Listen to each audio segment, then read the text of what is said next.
আমি সরাসরি আমি বিজয় হয়েছি সাফার। উনি যে 19টা বাহাসের কথা বললো, মুতাআল্লিম হোসেন সালেহী সাহেব আলাউদ্দিন জাহাদি বলছে মানলে একটা বাহাস করছেন ফিজিক্যালি কিতাব নিয়ে ডকুমেন্ট পেশ করুন 1 লাখ টাকা পুরস্কার দেব। উনি যে বলছে 19টা বাহাস করছে সাফার জুড়ে, তো এই 19টা বাহাস লাগবে না, একটা বাহাস করছে সাফার জুড়েই করছে ধরলাম। কোন বাহাসের ডকুমেন্ট কি, লিখিত ডকুমেন্ট অথবা ভিডিও চিত্র দেখানো আমাদের। আমরা জানি 19টা কেন, উনি একটাও বাহাস করে নাই। এখন মাহফিলে প্রশ্ন করলে যদি এটা বাহাস ধরে তাহলে তো আমরা জীবনে লাখ লাখ বাহাস করছি। উনি আমার সরাসরি কোনো উস্তাদ না, মনে রাখবে। উনাকে আমি উস্তাদের মতো সম্মান করতাম। উনি যে সময় মুহাদ্দিস, ওই সময় আমি সোনাকান্দা মাদ্রাসায় হাদিসের পরীক্ষা দিয়েছি। কোনো ক্লাস ওনার কাছে একটা লাইন আমারও আমি পড়ি নাই বা ক্লাস করি নাই। আমার হাদিসের তাফসীরের ফিকহের যত জ্ঞান অর্জন করার বড় বড় আলেমদের কাছ থেকে আমি দর্শ নিয়েছি। এর মধ্যে আল্লামা মুফতি আবু নাসের জিহাদি সাহেব একজন, কওমি মাদ্রাসার বড় একজন আলেম, আমার উস্তাদ। উনি ইন্তেকাল হয়ে গেছেন, অনেক বড় আলেম। ওনার কাছে আমি পার্সোনাল দর্শ নিয়েছি।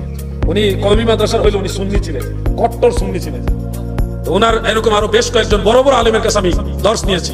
উনি ওই সময় সোনাকান্দা মাদ্রাসার মুহাদ্দিস ছিলেন, এই জন্য ওনাকে আমি উস্তাদের মতো সম্মান করতাম।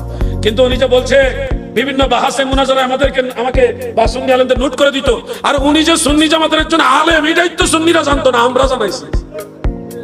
আমরা ওই যে দেখেন নগদ প্রমাণ, যে আগে ওনাকে চিনতই না, আমরা পরিচয় করেছি, উৎসাহ দিছি, আসেন ডাইকাটি গলিয়ে গেছি, পরিচয় করেছি। আর ওনার লেখাপড়া জীবনের যে অতীত ইতিহাস আমরা দেখেছি, আলেম পর্যন্ত ওয়াহাবিদের কাছে বসছে। পরে সারসিনা শরীফে ফাজিল কামেল এটা পড়ার কারণে কিছুটা সুন্নিয়তের সোয়া পাইয়া সোনাকান্দা আইছে। ওইখানে আইসা চাকরির ঠেলায় হোক আর দাওয়াতের লোভে হোক কিছুদিন সুন্নি ছিল, কিন্তু গুড়াই হলো ওয়াহাবি। গুড়াই সমস্যা। আমার কথা হইলো আপনি ওয়াহাবি হন, এটা আপনার ব্যক্তিগত ব্যাপার, কিন্তু সুন্নিদের নামে মিথ্যা কথা কেন বলবেন? উনি আমাকে বলতেছে নোট দিবে, আর কোথায় নোট? উনি 19টা বাহাসের কথা যে বললো, উনি যে 19টা বাহাসের কথা বললো, মুতাআল্লিম হোসেন সালেহী সাহেব আলাউদ্দিন জাহাদি বলছে মানলে একটা বাহাস করছেন ফিজিক্যালি কিতাব নিয়ে ডকুমেন্ট পেশ করুন 1 লাখ টাকা পুরস্কার দেব। মাহফিলে গিয়ে কেউ প্রশ্ন করছে এটাই বাহাস নাকি? আমরা লইয়া গেছি, তাও মধুপুরের বাহাসে আমরা তো চলে গেছি আগের দিন। উনি গেছে বাহাসের যে টাইম, ওই টাইমের সময়, মানে কোনো মতে গিয়া হাজিরা নাম কামাইতো গেছে। আর ওটা তো বাহাস হয়ও নাই, প্রশাসন বন্ধ করে দিচ্ছে। উনি যে বলছে 19টা বাহাস করছে সাফার জুড়ে, তো এই 19টা বাহাস লাগবে না, একটা বাহাস করছে সাফার জুড়েই করছে ধরলাম। কোন বাহাসের ডকুমেন্ট কি, লিখিত ডকুমেন্ট অথবা ভিডিও চিত্র দেখানো আমাদের। আমরা জানি 19টা কেন, উনি একটাও বাহাস করে নাই। এখন মাহফিলে প্রশ্ন করলে যদি এটা বাহাস ধরে তাহলে তো আমরা জীবনে লাখ লাখ বাহাস করছি।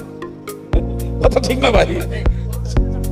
এখন উনি যে বললো ওয়াহাবিদেরকে 19টা বাহাসে সাফার জুড়ে হারাইছে, তো ওয়াহাবি আলেম যারা, উনি যে কথাটা বললে তাহলে কওমি আলেমদেরকে অসম্মান করলো না? এটা কওমি আলেমরা কি এতই দুর্বল যে মুতাআল্লিম হোসেন সালেহীর কাছে সাফার জুড়ের কাছে উনি হাইরা যাইতে হবে?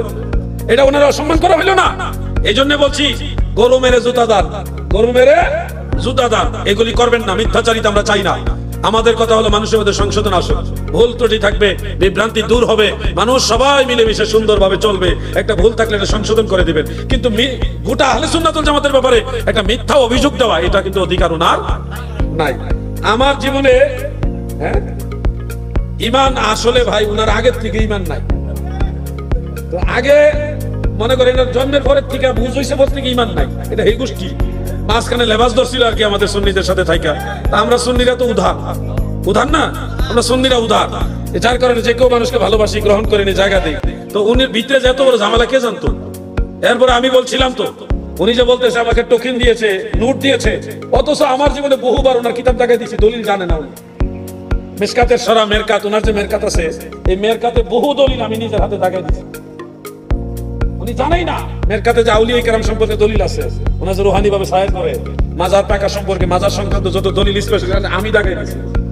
এবং মিলাদের দলিল, কিয়ামের দলিল, কিয়াম করার দলিল হানাফি মাযহাবের কোন কিতাবে আছে, কোন ফিকহের কিতাব আছে, হানাফি ইমামরা কিয়ামের ব্যাপারে কি বলছে, এই দলিল আমি ওনারে দেখাইছি।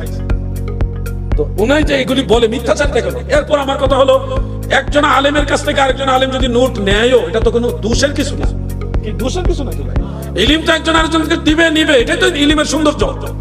এটা খোঁটা দেওয়া তো হলো যে ওনার ভিতরে যে আসলে যে উনি ইলম দেয় না, ওনার খোঁটা দিয়ে বোঝা গেছে। আল্লাহ তাদেরকে হেদায়েত দান করে, বলে না আমি। আহলে সুন্নাতুল জামাত এই ধরনের আগাছা মুক্ত হওয়াতে আল্লাহর দরবারে শুকরিয়া আদায় করতেছে, আলহামদুলিল্লাহ। উনি আহলে সুন্নাতুল জামাতের 3টা সংগঠন, এর কোনো একটার মধ্যে নাই, আছে নাকি ভাই? তাহলে উনি যে সুন্নি জামাতের দায়িত্বশীল লোক, কিন্তু সুন্নি জামাতের কোনো সংগঠনের সদস্য নাই। কোনো সংগঠনই নাই।